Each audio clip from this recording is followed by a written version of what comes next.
Hi everyone, my name is Mathilde, and I would like to tell you about the 2023 Topological Deep Learning Challenge hosted at the International Conference for Machine Learning via the Topology and Geometry and Machine Learning Workshop. This is the first edition of this challenge, and I would like to deeply thank everyone that made it happen. It takes a village of challenge organizers, of reviewers, of code contributors to make something like this happen. And it would not have been possible without every single one of these people. So today I'd like to go over some brief background on topological deep learning, as well as the open source software that we used for the challenge. And then I will describe the challenge, its outcomes, as well as announce the winners. Okay, so to start with some brief background, most of you might be familiar with a graph neural network, which we can envision as these layers of message passing. So in a graph, we define features, for example, on nodes or on its edges. If we define features on nodes, you can think of it as adding color to those nodes. And what we're going to do during message passing is send information about those colors to the other nodes of the graph via its edges, so via the connections between those nodes. The updated features you can think of as just a slightly modified version of those colors, and then we repeat this process for however many layers, in this case 3, and then to a prediction layer, which will output some kind of prediction on the nodes or the graph itself. Okay, but what if my data set has some features in it that aren't necessarily well captured by pairwise relations? For example, if I have a social network of people connected by pairwise edges, or of atoms connected by pairwise edges, maybe there are higher order topological features that are extremely important to this data set. For instance, in the social network case, if I have a group of people that are all friends or that all share something in common, that information will be encoded in a ring of people, right? Or similarly with the molecule, that information might be a benzene ring where I have 6 atoms connected together. And a graph neural network won't directly encode these relations because it only has access to pairwise edges. So a topological neural network will generalize a graph neural network by representing these higher order relations. What does that look like?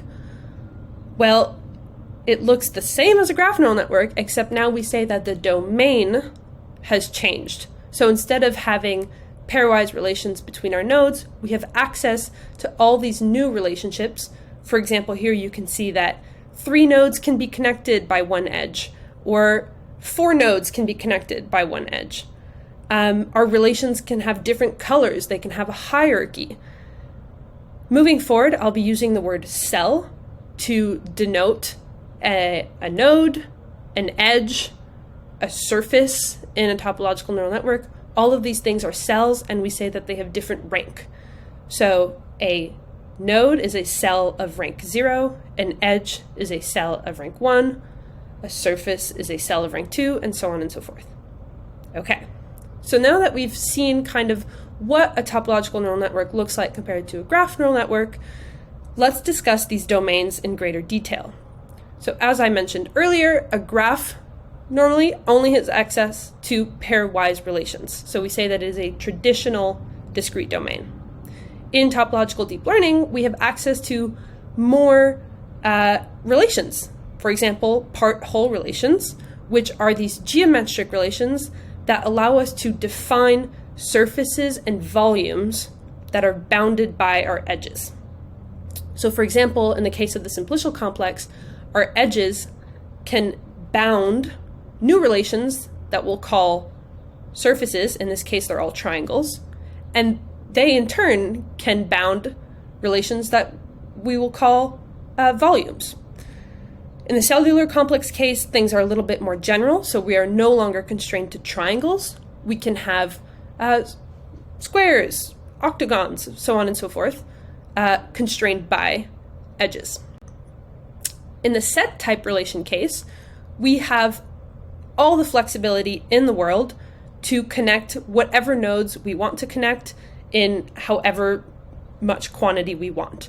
So in the hypergraph case, for example, we have these relations that are connecting sets of 3 nodes, sets of 4 nodes, and there is no kind of concept of geometric bounding. In the combinatorial complex case, we have access to both the flexibility of the hypergraph and this idea of hierarchy from part-whole relations. So while the hypergraph is limited to rank 0 and rank 1, a combinatorial complex has access as well to rank 2, rank 3, rank 4, and so on and so forth, but can still be as flexible as we would like it to be. So the simplicial, cellular, and hypergraph domains are all special cases of the combinatorial domain. Okay, so maybe that was a little bit abstract, so we can reframe these domains in terms of examples from the real world. In the part-whole case, we can think of molecules. These structures have a lot of geometric constraints, and we can represent the physical bonds in a molecule as pairwise edges, and then its rings as 2-rank cells. In the cellular complex case, we can encode rings that have more than 3 nodes. You can also think of mesh. Mesh is a geometric object that is comprised of, for example, a bunch of triangles all glued together. So this can be represented as a simplicial complex. In the hypergraph case, you can think of an interaction network between proteins. So maybe 4 proteins are required for some interaction, and then 3 proteins are required for another interaction. The first interaction isn't necessarily more important or different than the other one, but it requires just a different quantity of nodes. So in this case, a hypergraph is a really good way of representing these relations. And lastly, in the combinatorial complex, you can imagine representing a molecule with all the geometric relations from part-whole relations, and also the features from the set type relations. So here, the fact that an amino acid is present in our molecule is a really important feature of the molecule, but we could never represent an amino acid using geometric relations. So we will encode the fact that there's an amino acid by putting all of the nodes that are part of that amino acid into one giant set type relation. Similarly for the carboxylic acid, for example. Okay, so this gives us an idea of the domains of topological deep learning. Now the next big question is, how do models build networks on these domains? And to do that, we're going to use a simplified representation called a tensor diagram. A tensor diagram represents an input layer on the bottom and an output layer on the top, and all of the message passing that happens in between these 2 layers happens in between the bottom and the top. So in a tensor diagram, we can represent the 4 main steps of message passing. The first step is to define the kind of message we're sending, whether it's convolutional, attentional, or general. I won't go too much into detail here, but I will link in the video description another video that goes into much more depth in terms of how you can use these tensor diagrams and what different message type models look like. Okay, so once you've picked your ranks of your cells, the neighborhood structure that you'll be using to send information, and the message type, we then define aggregation, which tells us how we are going to sum over multiple messages from a neighborhood. And then we will pick our neighborhood aggregation, where we will basically define how we aggregate messages from multiple neighborhoods. And then lastly, the update function can be something as simple as a sigmoid, or it can be more complicated and depend on the cell's initial feature before it received all of these new messages. And with that, these 4 steps are all sort of visually depicted in our tensor diagram. And we can apply that systematically to the literature. So in this table, each row represents a topological domain, and each little diagram represents a single layer from a model defined on that domain. So as you can see in the hypergraph case, a lot of the models start with node information, send information through edges in pink, and then back to nodes in blue. There is some variation in terms of aggregation, choice of neighborhood structure, choice of update function, but that's pretty much it. In the simplicial case, we have access now to higher order part-whole relations. So you can see the dark purple, which are the surfaces starting to appear, and we generally just have a greater diversity of models on the simplicial domain. In the cellular domain, things remain largely unexplored, so most of the models that you see on this row have not even been implemented yet. They have just been theoretically postulated. And then in the combinatorial case, lastly, there has been one paper as of yet that has implemented combinatorial models, and you can see how much more intricate they can get compared to the other domains.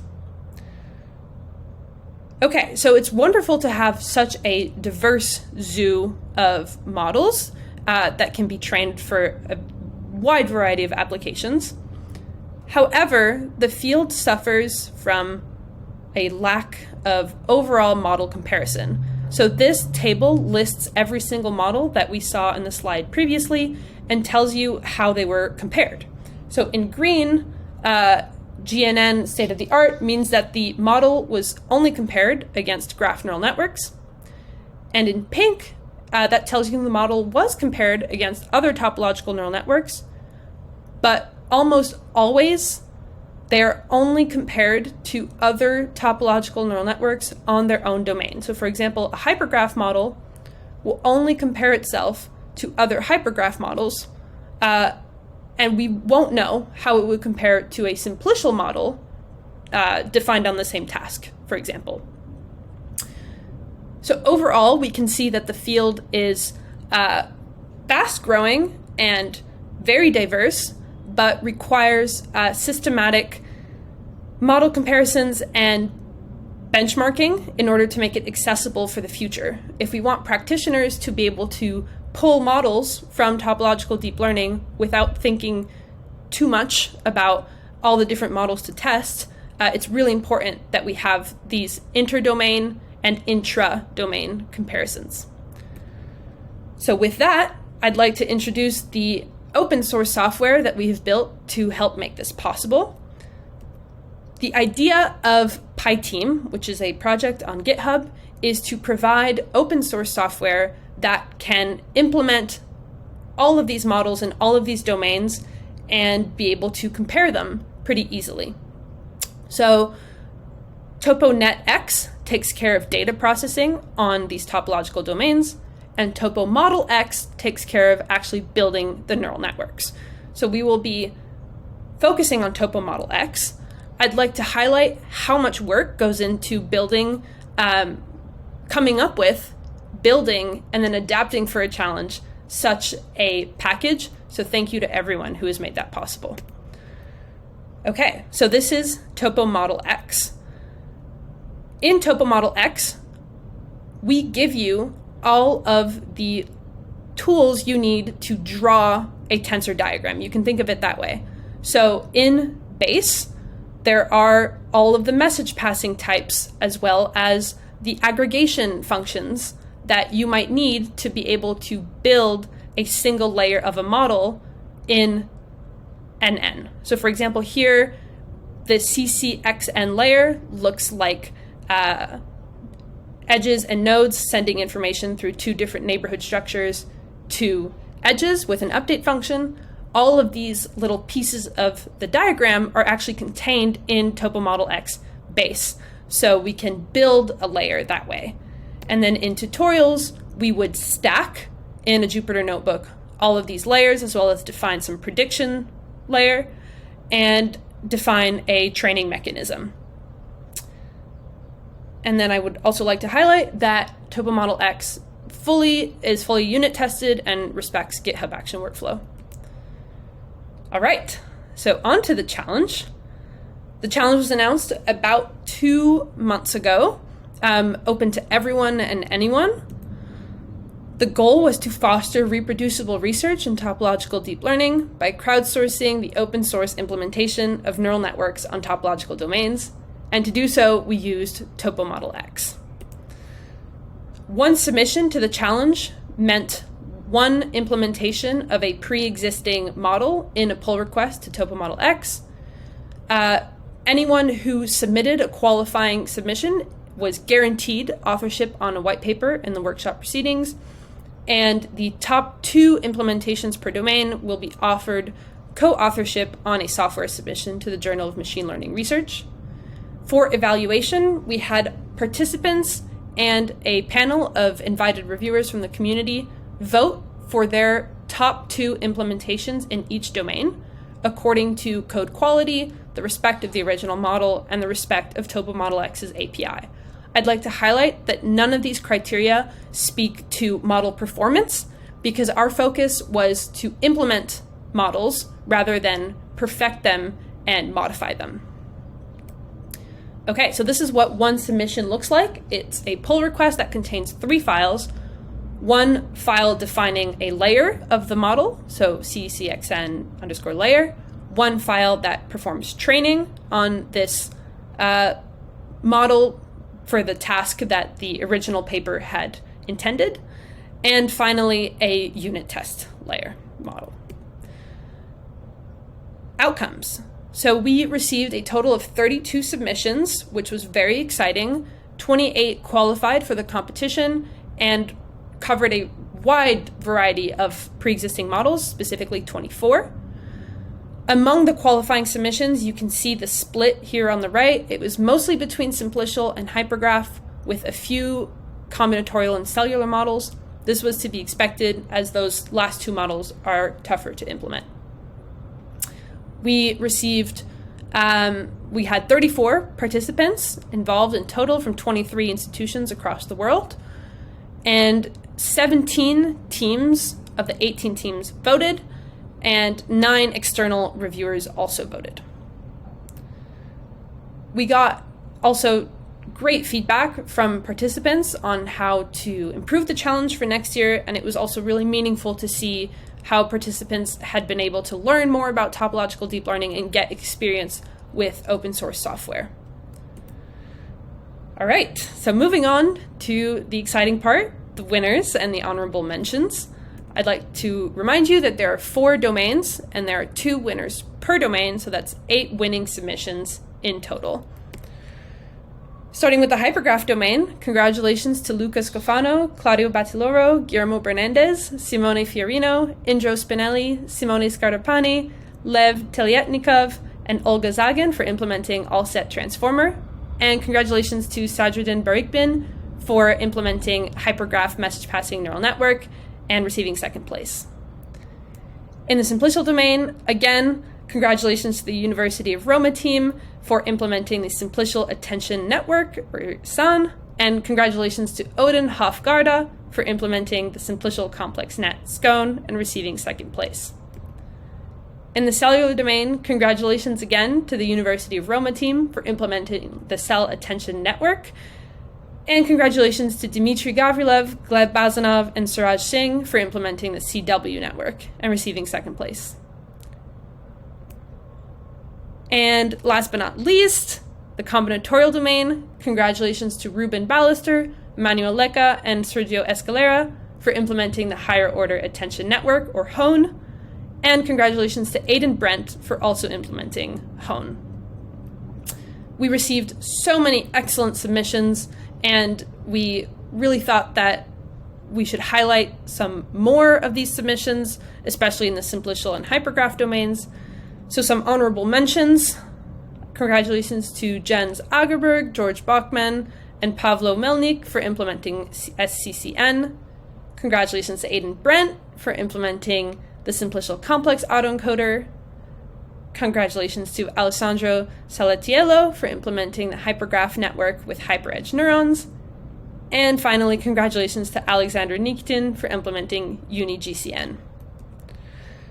Thank you to everyone who participated. All of these contributions were stellar and will be really meaningful in making the field a more reproducible and accessible one. And again, thank you to the team that made it happen. Putting a challenge on like this is not possible without you.